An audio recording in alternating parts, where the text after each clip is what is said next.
No, or Nobuko, is a classical Japanese musical drama performance that has been practiced ever since the 14th century, making it the oldest major theatre art still regularly performed today. This skill was a huge influence on Onibaba, translated as Demon Hag or just The Demon, a Japanese drama horror movie released on November 21st, 1964. The movie was based on the Shin Buddhist parable Yomodoshi Nomen, translated as Bride Scaring Mask, or Nikuzuki Nomen, translated as Mask with Flesh Attached. In the original story, a mother uses a demonic-looking mask to scare her daughter from going to the temple. Her punishment would be the mask sticking to her face, and when she's finally able to remove it, it tears her flesh off in the process. The director literally made it clear that if any of the cast or crew left the project before completion, they would not be getting paid.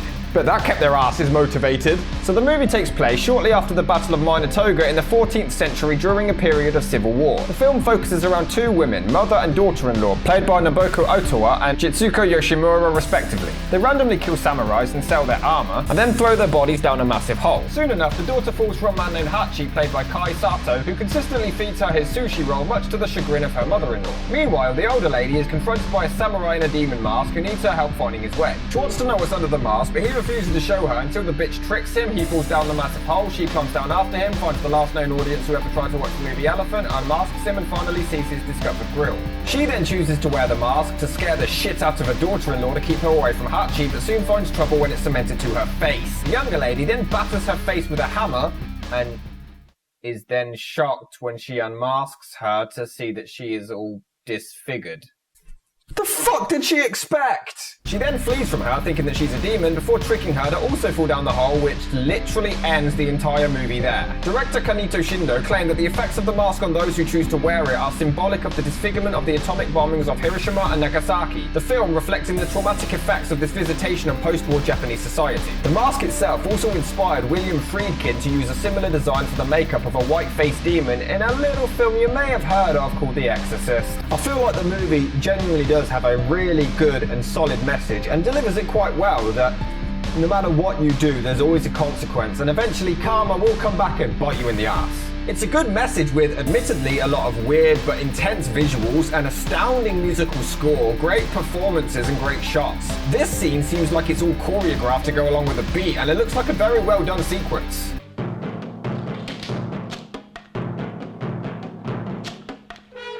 It's kind of a warped message. Hachi is a misogynistic dickweed and he gets to go. In fact, he even gets her mother-in-law after him as well. Don't get me wrong though, he may be an arsehole, but he's a very entertaining arsehole and he is the highlight of the film. The mother-in-law is scary as shit throughout, but they both do fine, but they just don't have a patch on him. Although the lead actors are all quite good, the supporting roles tend to lack. Here, the dude gets stabbed with a spear, but it looks more like he's receiving a hand job. This is the weirdest wave I've ever seen in my entire life. Here, Hachi looks down the massive deep hole and then says,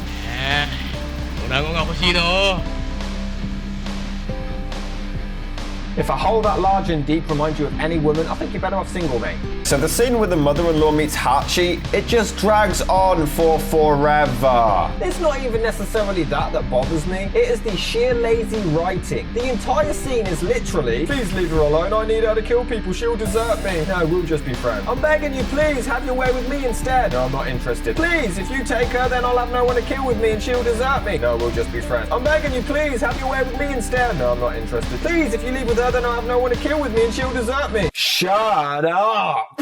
They just tiptoe around the same point and hammer it home for no reason other than to maybe pad out the running time a bit more. But the biggest travesty of all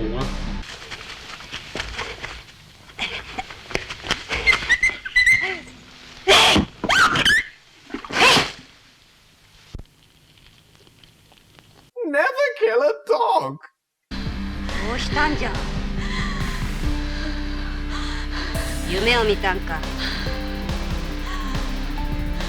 I had an awful dream that America remade The Grudge. It's fucking awful. Here, the audio is just so weird because it genuinely sounds like they just meshed together 3 recordings of separate screams at once. Here, the demon, I guess, chases her, but come on, is this also supposed to be taken seriously?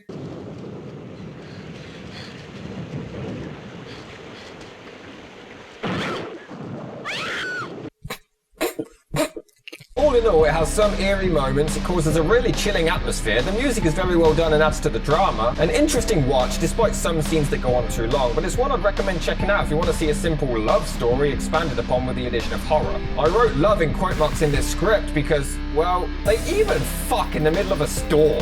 Who does that? Although I enjoyed the movie, I just can't help but feel like it would have been better kept as a short film rather than a feature length. But regardless, it's an interesting viewing experience and another one I'd recommend you add to your own watch list.